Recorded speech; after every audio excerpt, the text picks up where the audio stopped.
Shri Sachchidananda Sadhguru Sainath Maharaj key జై. దైవంతో సహజీవనం శ్రీ రామకృష్ణుల సన్యాస శిష్యుల జీవిత చిత్రణలు. స్వామి శివానంద తపస్సాధనలు, తీర్థయాత్రలు. శ్రీరామకృష్ణులు 1886 ఆగస్టు 16వ తేదీన మహాసమాధి చెందారు. వారి యువ శిష్యులు శోక సంతప్త హృదయులైనారు. మొదట గురుదేవులు సమాధి స్థితిలో ఉన్నారని భావించి ఆ రాత్రంతా వారు దైవనామస్మరణ చేశారు. ఆ తర్వాత రోజు ఉదయం శ్రీరామకృష్ణులను పరీక్షింప డాక్టర్ మహేంద్రలాల్ సర్కార్ వచ్చి పరిశీలించి వారు దేహత్యాగం చేశారని ప్రకటించారు. మధ్యాహ్నం శిష్యులు వారి శరీరాన్ని కాశీపూర్ శ్మశాన వాటికి కొనిపోయారు. దహనమైపోయాక గురుదేవుల అస్థికలను కాశీపూర్ ఉద్యాన గృహానికి తీసుకొచ్చారు. వారు ఆ అస్థికలను పీఠంపై ఉంచి శ్రీరామకృష్ణుల పూజ కొనసాగింపు నిర్ణయించారు. వారు ఆ విధంగా చేసిన ఏర్పాటుకు శ్రీ శారదాదేవి కూడా తన అంగీకారం తెలిపారు. నివసింప వేరే ప్రదేశం లేనందున తారక్, లాటు, పెద్ద గోపాలుడు కాశీపూర్ ఉద్యాన గృహంలోనే ఉండిపోయారు. మిగిలిన శిష్యులు పగటిపూట అక్కడకు వచ్చి గురుదేవుల గురించి మాట్లాడుకునేవారు.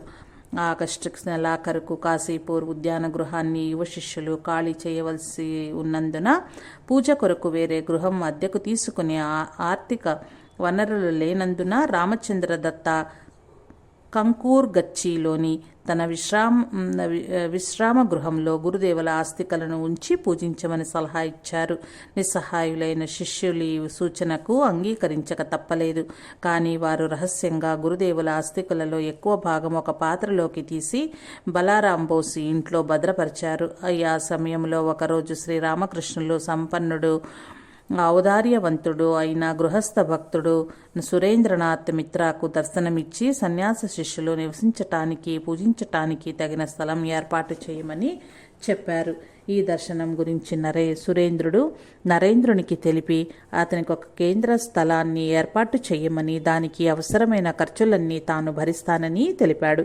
అనతి కాలంలోనే దక్షిణేశ్వరం, కలకత్తా మధ్యలో గల బారా నగరంలో శిష్యులు రామకృష్ణ మఠాన్ని స్థాపించారు. మఠంలో పూర్తి సమయం నివసించిన వారిలో తారక్, పెద్ద గోపాలుడు ప్రప్రథములు. డిసెంబర్ 1886లో తారక్ ఇతర శిష్యులు బాబూరాం జన్మస్థలమైన ఆంత్పూర్ వెళ్లారు. నరేంద్రునిచ్చే ఉత్తేజితులై వారందరూ అహోరాత్రం పవిత్రాగ్ని చుట్టూ కూర్చుని భగవన్నామ స్మరణ సద్గోష్ఠి చేస్తూ జాగరణ చేసి సన్యాస దీక్ష స్వీకరిస్తామని ప్రమాణం చేశారు. ఆ తర్వాత తాము జాగరణ చేసిన రాత్రి క్రిస్మస్కు ముందు సాయంత్రం అని తెలుసుకున్నారు. ఒక నెల తర్వాత వారు బారానగర్ మఠంలో సంప్రదాయబద్ధంగా విరాజా హోమం నిర్వహించి సన్యాస దీక్ష పుచ్చుకున్నారు. తారక్కి గల శివతత్వం గురించి తెలిసిన నరేంద్రుడు అతనికి శివానంద అని నామకరణం చేశాడు. శ్రీరామకృష్ణులు తన శిష్యులందరూ ప్రేమబంధంతో బంధించారు. ఆ తర్వాత శివానంద స్వామి ఈ విధంగా వ్యాఖ్యానించారు: మాకు ఒకరి పట్ల ఒకరికి ఎంత తీవ్ర ప్రేమ ఉండేదంటే ఒకరి కోసం మరొకరు ప్రాణమివ్వటానికి సిద్ధంగా ఉండేవాళ్లం. రామకృష్ణ మఠ ప్రారంభం నుంచి శిష్యులు తమ తీవ్ర సాధన, జపం, ధ్యానం, భక్తి గీతాలాపన, శాస్త్ర పఠనాల ద్వారా ఆధ్యాత్మిక వాతావరణాన్ని సృష్టింప ప్రయత్నించేవారు. శివానంద స్వామి 2.5 సంవత్సరాలు బారానగర్ మఠంలో ఉండి తాను ఆధ్యాత్మిక పురోభివృద్ధిని పొందటమే గాక కొత్త మఠాన్ని సుసంఘటితం చేయటంలో సహకరించారు. వారు అనారోగ్యంగా ఉన్నవారికి సేవ చేసేవారు. ఇతర గృహ అవసరాలైన వంట చేసేటప్పుడు కూరలు తరగటం, గంగ నుంచి నీరు తేవటము, గదులు ఊడ్చటం, తుడవటమే కాక ఆఖరికి పాకిదొడ్లు కూడా శుభ్రం చేసేవారు.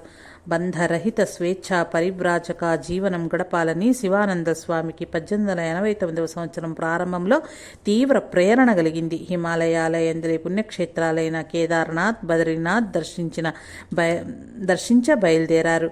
అది చాలా సుదీర్ఘమైన, కఠినమైన ప్రయాణము. ఆ రోజుల్లో యాత్రికులు కాలినడకన వందలాది మైళ్లు పయనించవలసి వచ్చేది. దారిలో ఉత్తర భారతదేశం అందలి అనేక పుణ్యక్షేత్రాలను దర్శించారు. ఎడతెగని మంచుతో కప్పబడి ఉన్న మహోన్నత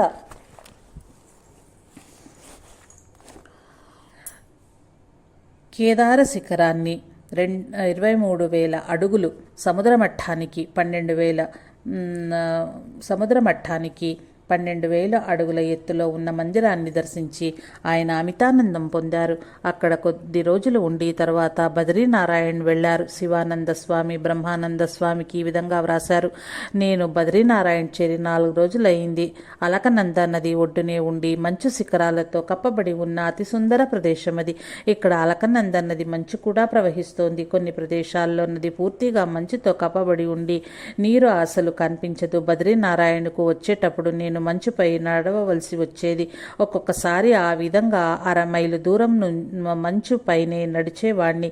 అయినా కూడా ఈ ప్రదేశంలో కేదార్నాథ్లో ఉన్నంత తీవ్రమైన చలి అనిపించటం లేదు. శివానంద స్వామి అక్కడ కొద్ది రోజులు ఉండి మహావిష్ణువు పూజ ఆరాధన చేశారు.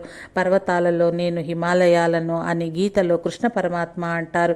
ఈ సర్వ దిగ్దర్శక పర్వత శ్రేణి పైన లోతైన గుహలలో నదుల ఒడ్డున మన పురాతన భారతీయ మహర్షులు జీవించి మహోన్నత వేదాంత సత్యాలను కనుగొన్నారు. అందువలననే సాధువులు హిమాలయ పుణ్యక్షేత్రాలను దర్శించటంలో అమితానందం పొందుతారు. బద్రీనాథ్ దర్శించిన పిదప శివానంద స్వామి హిమాలయాలలోని మరొక ప్రాంతమైన ఆల్మోరా వెళ్లారు. శ్రీనగర్కు వెళ్లే దారిలో టిబెట్ నుంచి క్రిందికి వస్తున్న గంగాధర్ అఖండానంద స్వామిని వారు కలుసుకున్నారు. చాలా కాలం తర్వాత ఒకరినొకరు చూసుకున్న ఆనందంలో వారు కౌగలించుకుని విలపించారు. శివానంద స్వామి గంగాధర్ను బారానగరు మఠానికి రమ్మని అడిగారు. కానీ ఆయన తిరస్కరించి మరలా టిబెట్ వెళ్లారు. ఆల్మోరాలో ఉన్న కాలంలో శివానంద స్వామి కొంతమంది నిజమైన సాధకులను సత్యాన్వేషకులను కలుసుకుని వారితో ఆధ్యాత్మిక జీవితం గురించి ముచ్చటించారు. లాలా బద్రీషాతుల్ ఘోరియా అనే ధనిక వర్తకుడు శివానంద స్వామికి మంచి భక్తుడైనాడు. ఆయన శివానంద స్వామి తన గృహానికి ఆహ్వానించాడు. శివానంద స్వామికి సేవలు చేయగలిగినందులకు ఆయన ఎంతో ఆనందించాడు.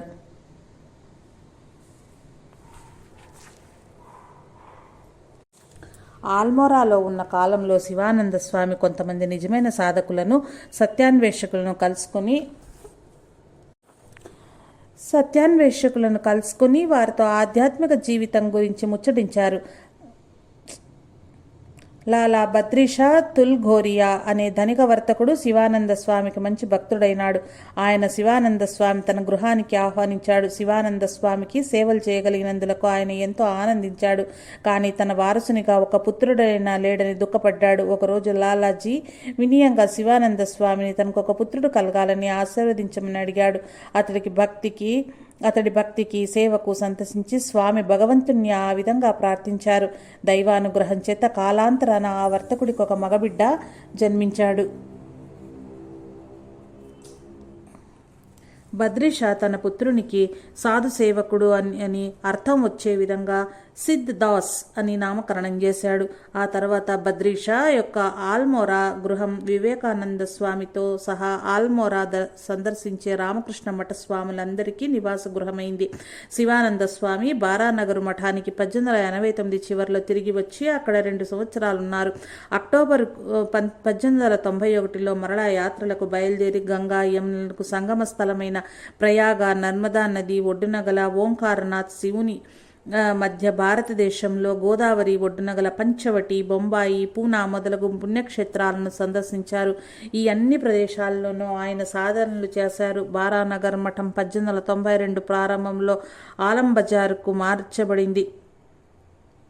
శ్రీరామకృష్ణ జన్మదిన వార్షికోత్సవ సమయాన శివానంద స్వామి ఆలం బజారుకు తిరిగి వచ్చారు. అక్కడే తన తండ్రి మరణించారన్న విషాద వార్త తెలిసింది. శివానంద స్వామి రామకృష్ణానంద స్వామి 1892 మార్చి చివరలో శ్రీరామకృష్ణ జన్మస్థలమైన కామార్పూర్ శ్రీ శారదాదేవి జన్మస్థలమైన జైరాం బాటి సందర్శించారు. ఈ స్వాములు శ్రీరామకృష్ణులతో వ్యక్తిగత పరిచయం ఉన్న కొంతమందిని కలుసుకుని ఆయన గురించిన కథలు విన్నారు. శ్రీరామకృష్ణుల చిన్ననాటి మధుర స్మృతులను విని వారికి సంబంధించిన ప్రదేశాలను దర్శించటంతో వారి మనసుల్లో శ్రీరామకృష్ణులు సజీవంగా ఉన్నారనే భావం కలిగింది. భక్తితో వారు శ్రీరామకృష్ణులు జన్మించిన ఇంటి చావడిలో క్రింద పడి దొర్లారు. 2 స్వాములు జైరాం బాటిలో ఉండి ఒకరోజు శ్రీ శారదాదేవికి వంట చేసి పెట్టారు. దురదృష్టవశాత్తు శివానంద స్వామికి మలేరియా జ్వరం సోకింది. వారు కొద్దిగా కోలుకోగానే 2 ఆలం బజారుకు తిరిగి వచ్చారు. చేశారు. శివానంద స్వామి మరలా 1892 చివరిలో మఠం వదిలి శ్రీకృష్ణ పరమాత్మ అర్జునకు గీతా సందేశం బోధించిన ప్రదేశం కురుక్షేత్రం, ఢిల్లీ దగ్గర సందర్శించారు. ఆ తర్వాత వారు భారతదేశపు వాయువ్య మూలాన గల పుణ్యక్షేత్రాలు జ్వాలాముఖి, సరోయి సందర్శించారు. ఆ తర్వాత కాలంలో ఆయన ఈ విధంగా గుర్తు చేసుకున్నారు: ఆ రోజుల్లో నేను భగవంతుణ్ణి పొందాలన్న తీవ్ర వాంఛను, వ్యాకులతను కలిగి ఉండేవాణ్ణి. నడుస్తున్నప్పుడు భగవంతుని జ్ఞప్తికి తెచ్చుకొని స్మరిస్తూ మనపూర్వకంగా ప్రార్థించేవాణ్ణి. వ్యక్తులు ఎవరితోనూ సాంగత్యం ఇష్టం లేక సాధారణంగా వారు నడిచే దారిని తప్పించుకునేవాడిని. సాయంకాలానికి ఏదో ఒక చోటకి చేరి రాత్రంతా నా ఆలోచనలోనే మునిగి పోయేవాణ్ణి. తన స్వంతమంటూ ఏమీ లేకుండా ఈ విధంగా జీవించే వ్యక్తి భగవంతుని యందు పూర్తి శరణాగత భావాన్ని పొందగలడు. తన కష్ట సుఖాలలో భగవంతుడే రక్షకుడున్న భావం దృఢమవుతుంది. హిమాలయాల యందు శివానంద స్వామికి ప్రత్యేకమైన ఆకర్షణ ఉండేది. వారు 1893 మధ్య కాలంలో ఆల్మోరా వచ్చి చాలా నెలల పాటు అక్కడే ఉన్నారు. అక్కడ ఉండగా వారు హిందూ సన్యాసి వలె జీవితం గడుపుతూ రాజయోగ సాధన చేస్తూ ఈటీ స్టడీ అనే దివ్య జ్ఞాన సమాజస్థుడైన యువ ఆంగ్లేయుని కలుసుకున్నారు. శివానంద స్వామి వ్యక్తిత్వంచే అతడు బాగా ఆకర్షించబడినాడు. ఆ తర్వాత అతనికి అమెరికాలో వివేకానంద స్వామి విజయ పరంపర గురించి తెలిసింది. అతను ఇంగ్లాండ్ తిరిగి వెళ్ళాక వివేకానంద స్వామిని అక్కడకు ఆహ్వానించి వారి వేదాంత బోధనకు కావలసిన ఏర్పాట్లన్నీ చేశాడు. శివానంద స్వామి 1893 అక్టోబర్ 2వ తేదీన ఆల్మోరా వదిలి దక్షిణ భారతదేశంలో సముద్ర తీరాన గల పుణ్యక్షేత్రం రామేశ్వరం వెళ్లారు. త్రోవలో వారు ఆగ్రా, బృందావనం, జైపూరు, ఆబు, బొంబాయి దర్శించి చివరకు మద్రాసు చేరారు. ఈ మధ్యకాలంలో చికాగో విశ్వమత మహాసభలలో వివేకానంద స్వామి విజయ వార్త భారతదేశానికి చేరింది. శివానంద స్వామి అదే సమయంలో మద్రాసులో ఉండటం స్వామీజీ అనుచరులకు అంతానందం కలిగించింది. స్వామీజీ అమెరికా నుంచి సురాసిన ఉత్తేజకరమైన లేఖలు వారు శివానంద స్వామికి చూపారు. మద్రాసు నుంచి శివానంద స్వామి బయలుదేరి దక్షిణ భారతదేశంలో ప్రధాన పుణ్యక్షేత్రాలైన కంచి, చిదంబరం, బెంగళూరు, మదురై, రామేశ్వరం, శ్రీరంగాలను దర్శించారు. మద్రాసు భక్తులతో రామకృష్ణ జన్మదిన వార్షికోత్సవంలో పాల్గొని శివానంద స్వామి ఆలం బజారు మఠానికి తిరిగి వచ్చారు. శివానంద స్వామి మద్రాసులో చేసిన పనిని ప్రశంసిస్తూ అమెరికా నుండి స్వామీజీ లేఖ వ్రాశారు. సంప్రదాయ సన్యాసులు వర్షాకాలమందు చాతుర్మాస దీక్షను ఆచరిస్తారు. ఆ సమయంలో వారు 4 మాసాలు ఒకే ప్రదేశంలో ఉండి తీవ్ర సాధనలు చేస్తారు. శివానంద స్వామి హిమాలయాలలోని మారుమూల ప్రాంతమైన ఉత్తర కాశీలో చాతుర్మాస దీక్షను నిర్ణయించుకున్నారు. ఉత్తర కాశీలోని గంగా నదీ తీరం మహర్షులు నివసించే సుందర ప్రదేశం. కానీ ఉత్తర కాశీ వెళ్లేదారి దుర్గమంగా ఉంటుంది కనుక కొద్ది మందే వెళ్లేవారు. శివానంద స్వామి గంగా తీరంలో ఒక గుడిసెలో ఉంటూ రోజుకొకసారి ఆహారం కొరకు భిక్షకు వెళ్లేవారు. ఎక్కువ సమయం ఆయన జప ధ్యానాల ఎందే మునిగి ఉండేవారు. ఆధ్యాత్మిక పయనంలో సంభవించే కఠిన ప్రయాసాల, పోరాటాల గురించి భగవద్ అన్వేషకుని నుండే ప్రత్యక్షంగా వినటం మంచిది. ఆ రోజుల గురించి తర్వాత శివానంద స్వామిలా గుర్తు చేసుకున్నారు: ఈ శరీరం ఎన్నో పర్వతాలను అధిరోహించింది, ప్రదేశాలను సందర్శించింది, తీవ్ర సాధనలను ఆచరించింది. ఎన్నోసార్లు నా దగ్గర కట్టుబట్టలు మినహాయించి మరేదీ ఉండేది కాదు. ఎన్నో రాత్రులు చెట్ల కింద నిద్రించాను. గొప్ప వైరాగ్య భావంతో శారీరక సుఖాల గురించి ఆలోచనలే లేక సాధనాలందే ఆనందం పొందాను. నా దగ్గర చిల్లి గవ్వైనా లేకుండా ఎంతో తిరిగాను. కానీ ఎన్నడూ కష్టాలను అనుభవించలేదు. గురుదేవులు నాతోనే ఉండి అన్ని కష్టాల నుంచి, ప్రమాదాల నుంచి నన్ను రక్షించారు. నేను ఎన్నడూ ఆకలిగా ఉండలేదు.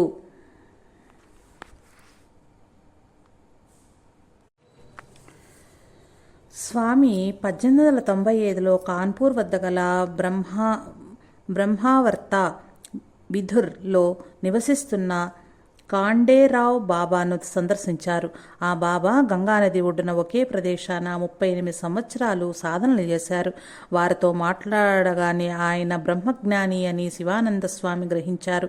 వారణాసిలో మహాత్ములుగా ప్రసిద్ధికెక్కిన త్రైలింగ స్వామి, భాస్కరానంద స్వామి, చమేలి పూరి, మగ్నిరామ్ బ్రహ్మచారులను శివానంద స్వామి కలుసుకున్నారు.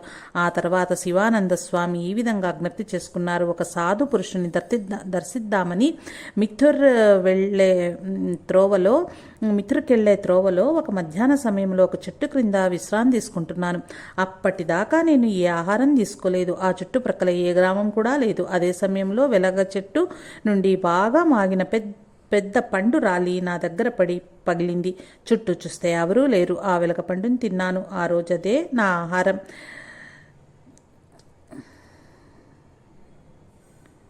వివిధిషానంద స్వామి,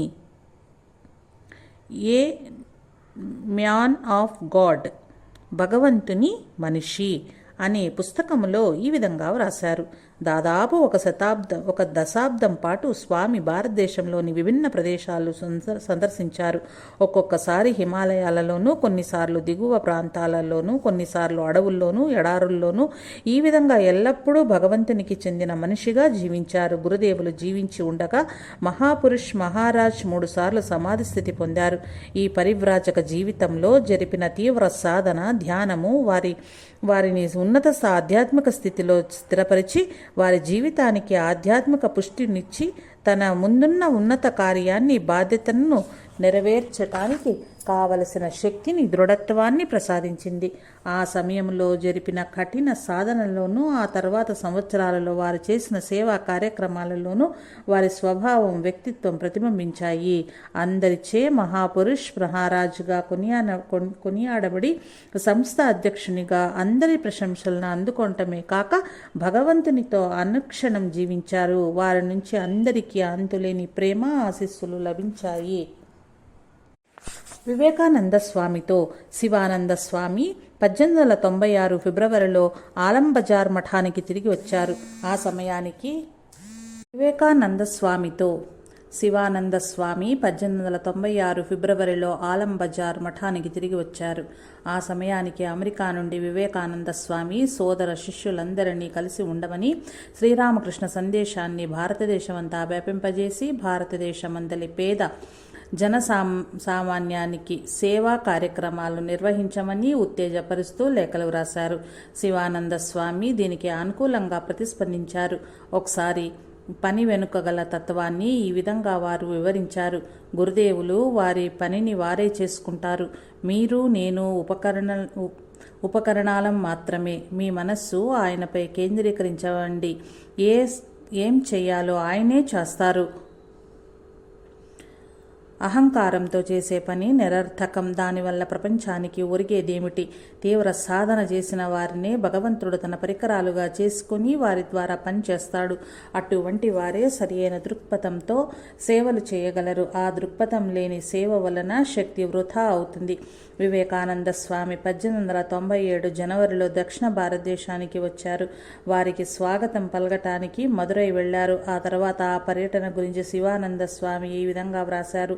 స్వామీజీకి స్వాగతం చెప్పటానికి నేను, కొంతమంది స్వామీజీలు మదురై స్టేషన్లో ఉన్నాము. రామ్నాడ్ రాజాగారి రాజవాహనం నుంచి స్వామీజీ దిగి ఆప్యాయంగా మమ్మల్ని కౌగలించుకున్నారు. మాకందరికీ రాజుగారి అతిథి గృహంలో బస ఏర్పాటు చేయబడింది. ఆ మధ్యాహ్నం ఆ నగర ప్రముఖులందరూ మదురై కళాశాల వద్ద సమావేశమై స్వామీజీకి స్వాగతోపన్యాసం సమర్పించారు. అందుకు స్వామీజీ సముచితంగా సమాధానమిచ్చారు. స్వామీజీ బహిరంగోపన్యాసం వినటం అదే నాకు ప్రథమం. వారి వాగ్ధాటికి ఆశ్చర్య సంభ్రమాలతో ముగ్ధుడనయ్యాను.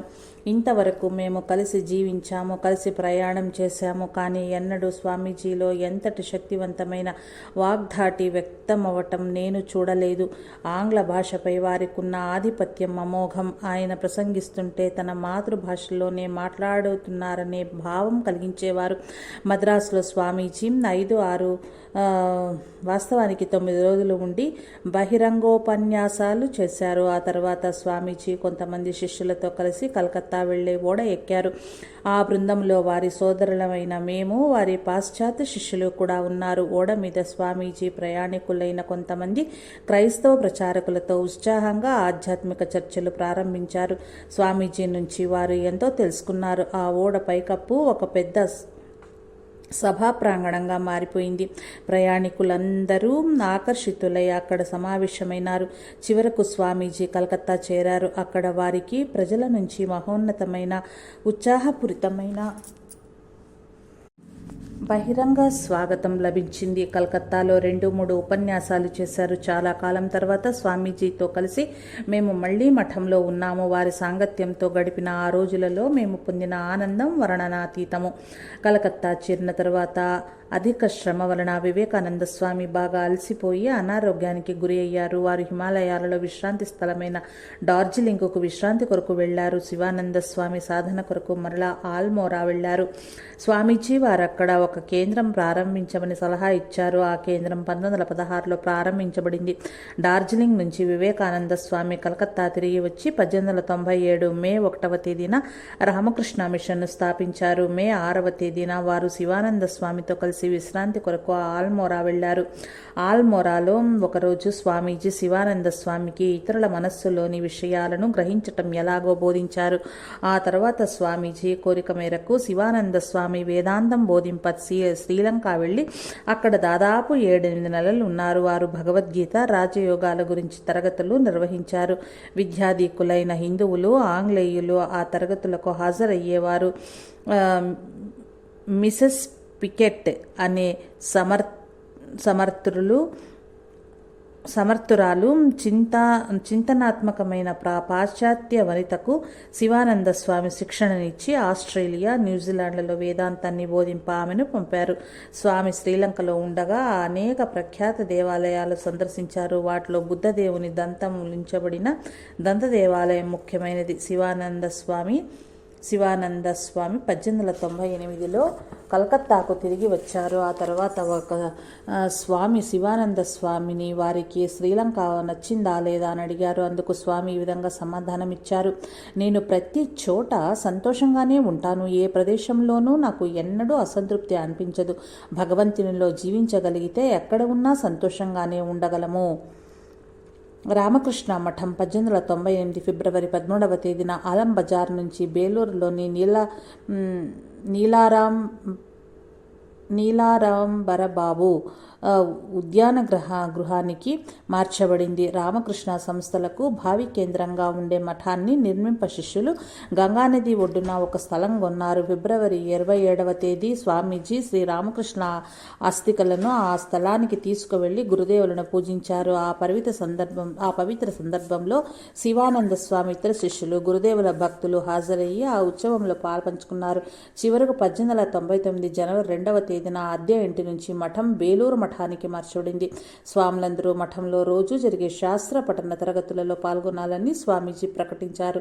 ఈ తరగతుల్లో శివానంద స్వామి చురుకైన పాత్ర వహించి స్వాముల ప్రశ్నలకు సమాధానాలు ఇచ్చేవారు. ఈ సమావేశాలలో అడిగిన కొన్ని ప్రశ్నలు, సమాధానాలు ఈ క్రింద ఇయ్యబడినవి. 1898 మార్చి 14 ప్రశ్న: ప్రత్యర్థుల చేతులలో తరచూ సత్యమెందు చేత పీడించబడి కష్టాల పాల్పడి బాధపడవలసి వస్తున్నది? శివానందం: సత్యం భౌతికమైనది కాదు, అతీతమైనది కనుక ఎన్నడూ బాధింపబడదు. శరీరం బాధింపబడుతున్నట్లు కనిపిస్తుంది, కానీ అసలు వాస్తవ వ్యక్తి బాధింపబడడు. దానివలన కలిగే బాధ సత్యాన్ని బాధించలేదు. అందుకు బదులుగా అది ఎల్లప్పుడూ ప్రాచీన కీర్తిని మరింతగా వెలువరిస్తుంది. 1898 ఏప్రిల్ 15 ప్రశ్న: ఈ ప్రపంచం అసత్యమని, బ్రహ్మం ఒకటే సత్యమని ఏ విధంగా నిరూపించబడగలదు? శివానంద: బాహ్య వస్తువులు, అంతర్గత విషయాలు నిత్య మార్పుకు లోనవటాన్ని సన్నిహితంగా పరిశీలించినట్లయితే ఈ ప్రపంచమంతా అసత్యమైనదని నమ్మగలుగుతాం. ఇంద్రియాలచే గ్రహించబడుతూ బాహ్యంగా జరిగే మార్పులన్నింటికీ అంతర్గతంగా వాటికి సరిపడే భాగాలుంటాయి.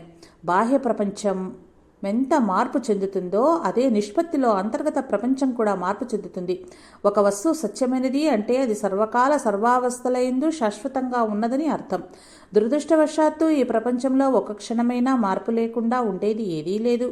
ఇంకా మూల సత్యాన్ని తెలుసుకోవాలనే ఉద్దేశంతో మన విచారణను ఇంకా కొంచెం ముందుకు తీసుకెళ్తే ఈ మారే సంఘటనలన్నింటి వెనుక ఉన్నది ఎన్నిటికీ మారని బ్రహ్మమేనని గమనించగలుగుతాము.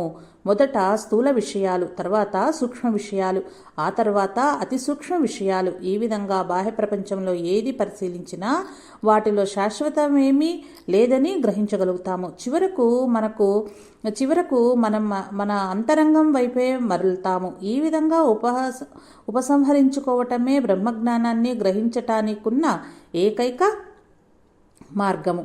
మఠంలో స్వాములందరూ ప్రాతకాలం 4 గంటలకే లేచి కాలకృత్యాలు తీర్చుకుని మందిరంలో ధ్యానించాలని, లేనట్లయితే ఆ రోజు వారు బయటకు వెళ్లి భిక్ష తెచ్చుకోవాలని వివేకానంద స్వామి ఒక నియమం ఏర్పరిచారు. ఒకరోజు శివానంద స్వామి గంటమోత విన్నందున ఉదయపు ధ్యానానికి హాజరు కాలేకపోయారు. స్వామీజీ ఇది గమనించి ఆ తర్వాత ఆయనతో తారక్ దా తెల్లవారుజామున మందిరానికి రాని వారందరూ ఆ రోజు బిచ్చమెత్తవలసి ఉంటుందని నియమం ఏర్పరిచాము అన్నారు. అందుకు శివానంద స్వామి ఈ విధంగా సమాధానమిచ్చారు: సరే, నేను ఇప్పుడే మఠం వదిలి వెళ్తున్నాను. బిచ్చమెత్తగా వచ్చినదే తింటాను. శివానంద స్వామి బిచ్చమెత్త బయటకు వెళ్లిన తరువాత మామూలుగా మందిరంలో గురుదేవులకు ఆహారం నివేదించి భోజన గంట మ్రోగించబడింది. కానీ స్వామీజీ భోజనశాలలకు వెళ్లలేదు. అందుకు బదులుగా ఆయన పశ్చిమ వరండాలో వేచి ఉన్నారు. శివానంద స్వామి తిరిగి వచ్చాక స్వామీజీ సంతోషంగా అడిగారు: తారకదా, నువ్వేం తెచ్చావు? బిచ్చమెత్తిన ఆహారం తిని చాలా రోజులయ్యింది. తేనెటీగలు ఒక్కో పుష్పం నుంచి తేనెను సేకరించినట్లు సన్యాసులు ఇంటింటికి తిరిగి బిచ్చమెత్తగా లభించిన ఆహారంతోనే జీవించటం సాంప్రదాయం. నువ్వు తెచ్చిన ఆహారం ఇద్దరము పంచుకుని తిందాము అని ఆ ఇద్దరు సోదర శిష్యులు ఆనందంగా పవిత్ర ఆహారాన్ని ఆరగించారు. శ్రీరామకృష్ణులు తమ శిష్యులందరికీ ఒక క్రమ పద్ధతిలో పనులు చేయటంలో శిక్షణ ఇచ్చారు. వస్తువులను సరైన ప్రదేశంలో ఉంచాలని నిర్బంధించేవారు. తదనుగుణంగా వివేకానంద స్వామి బేలూరు మఠంలో ఎవరైనా హుక్కా తాగిన తర్వాత దాన్ని అక్కడ ఇక్కడ వదిలివేయక సరైన ప్రదేశంలో ఉంచాలని నియమం ఏర్పరిచారు. ఒకరోజు మఠం ముందరి వరండాలో ఒక హుక్కా కనబడింది. దాన్ని చూడగానే స్వామీజీకి చాలా కోపం వచ్చింది. దాన్ని అక్కడ వదిలివేసిన ఎవరని విచారించగా ఎవరో శివానంద స్వామి అని చెప్పారు. వెంటనే స్వామీజీ పెద్ద గొంతుతో తారకదా అని పిలిచారు. ఉరుములాంటి స్వామీజీ స్వరం వినగానే శివానంద స్వామితో సహా అందరూ భయపడ్డారు. శివానంద స్వామి రాగానే స్వామీజీ ఆ హుక్కాను నేల మీదికి విసిరిగొట్టి ముక్కలుగా చేశారు. అప్పుడు ఆయన శివానంద స్వామితో, ఇప్పుడు నువ్వు పైకం సేకరించి కొత్త హుక్కా కొని దాన్ని సరైన స్థానంలో ఉంచు అన్నారు. వివేకానంద స్వామి మరలా జూన్ 1899లో పాశ్చాత్య దేశాలకు వెళ్లి డిసెంబర్ 1900 సంవత్సరంలో భారతదేశానికి తిరిగి వచ్చారు. స్వామీజీ బేలూరు మఠం చేరగానే కెప్టెన్ సేవియార్ హిమాలయాలలోని మాయావతిలో మరణించారనే విషాద వార్త విన్నారు. శ్రీమతి సేవియార్ను ఓదార్ప శివానంద సదానంద స్వాములతో కలిసి స్వామీజీ మాయావతికి వెళ్లారు. అది మంచి చలికాలం. మంచు వానలు బాగా పడుతున్నాయి. కత్గోదం రైల్వే స్టేషన్కి 65 మైళ్ళ దూరంలో మాయావతి ఉన్నది. వారు జనవరి 3వ తేదీకి మాయావతి చేరారు. అక్కడ 2 వారాలు ఉండి క్రిందికి దిగి వచ్చారు. పిలిభిట్ అనే ప్రదేశంలో స్వామీజీ శివానంద స్వామిని అక్కడే ఉండి ఆ ప్రాంతంలో గురుదేవుల సందేశాన్ని వ్యాపింపజేసి మఠం కోసం కొంచెం ధనం సేకరించమని చెప్పారు.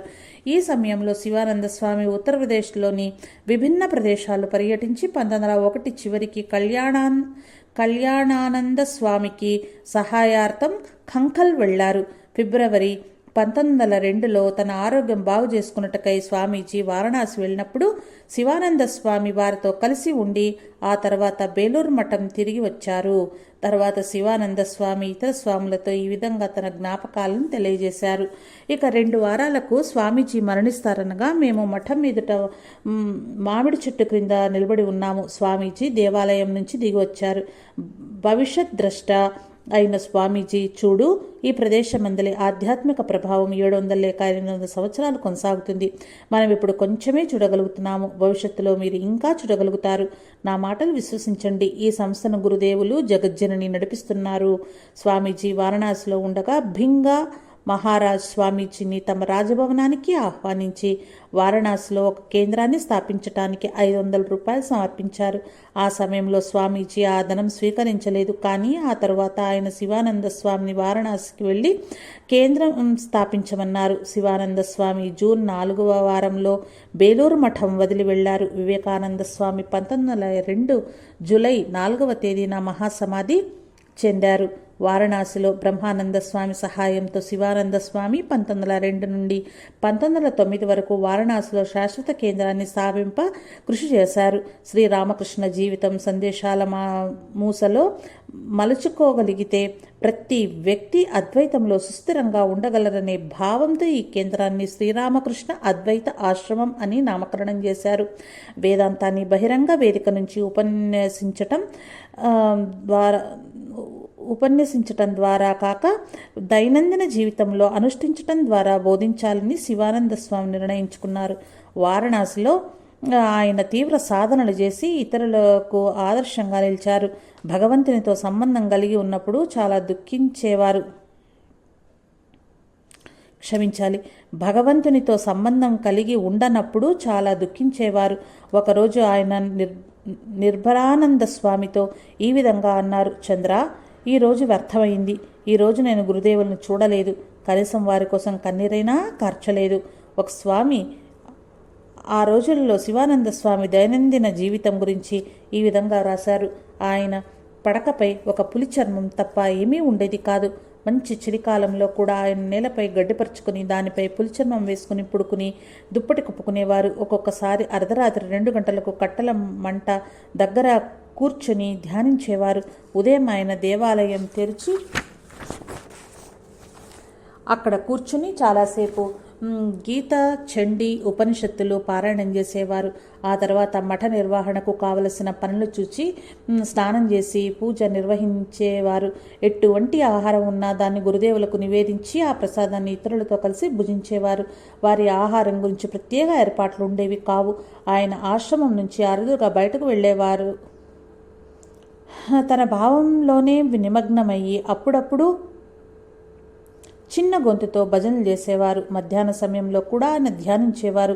సాయంకాల హారతి తరువాత గురుదేవులకు నివేదన అర్పించే వరకు ధ్యానమగ్నులై ఉండేవారు. ఆ సమయంలో గంభీరంగా ఉన్న ఆయనతో మాట్లాడటానికి మాకు భయం వేసేది. భింగా మహారాజు గారి 500 రూపాయల విరాళం పూర్తిగా ఖర్చయ్యాక ఆశ్రమం చాలా తీవ్రమైన ఆర్థిక క్లిష్ట పరిస్థితి ఎదుర్కొన్నది. దురదృష్టవశాత్తు ఇంటి అద్దె నిమిత్తం శివానంద స్వామి సేకరించిన 100 రూపాయలు ఒక ఉద్యోగి దొంగలించాడు. అద్దె చెల్లించినందున ఇంటి యజమాని శివానంద స్వామిని నిందించాడు. ఆ తర్వాత ఇంటి అద్దె తపాలా వారీగా చెల్లించటానికి ఏర్పాటు చేయబడింది. క్రమక్రమంగా స్వామి గురించి, వారు ఎదుర్కొంటున్న ఆర్థిక కష్టాల గురించి తెలుసుకున్న ప్రజలు వారికి సహాయం చేయనారంభించారు. పేద పిల్లల కోసం శివానంద స్వామి ఆశ్రమంలో ఒక ఉచిత ప్రాథమిక పాఠశాలను ఏర్పరిచారు. హిందీలో ప్రచురించబడిన వివేకానంద స్వామి ప్రసంగాలను కూడా పంచిపెట్టారు. వారణాసిలోని చాలామంది పండితులు శివానంద స్వామిని సందర్శించి వారి వ్యక్తిగత ఆధ్యాత్మిక అనుభవాల నుంచి నేర్చుకునేవారు.